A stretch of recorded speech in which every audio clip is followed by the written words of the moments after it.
you get settled in on your first night. I actually worked in that office before you.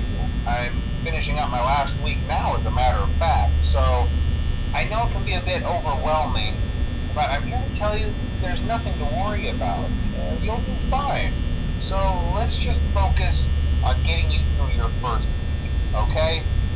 Let's see. First, there's an introductory greeting from the company that I'm supposed to read. It's kind of a legal thing, you know.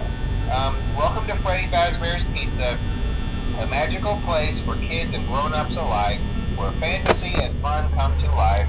Fazbear Entertainment is not responsible for damage to property or person. Upon discovering that damage or death has occurred, a missing person report will be filed within 90 days or as soon as property and premises have been thoroughly cleaned and bleached and the carpets have been replaced. Blah, blah, blah.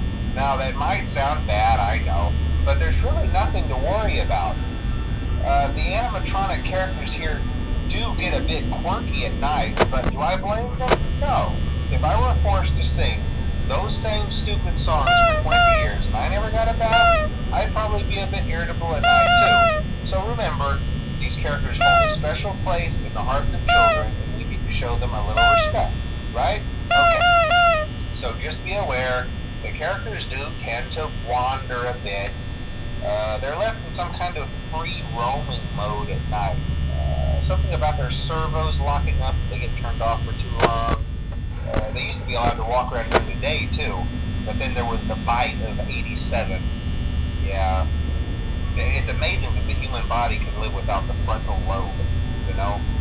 Now concerning your safety, the only real risk to you as a night watchman here, if any, is the fact that these characters, if they happen to see you after hours, probably won't recognize you as a person. They'll most likely see you as a metal endoskeleton without its costume on. Now, since that's against the rules here at Freddy Fazbear's Pizza, they'll probably try to forcefully stuff you inside a Freddy Fazbear suit. Now, that wouldn't be so bad if the suits themselves weren't filled with cross beams, wires, and animatronic devices, especially around the facial area.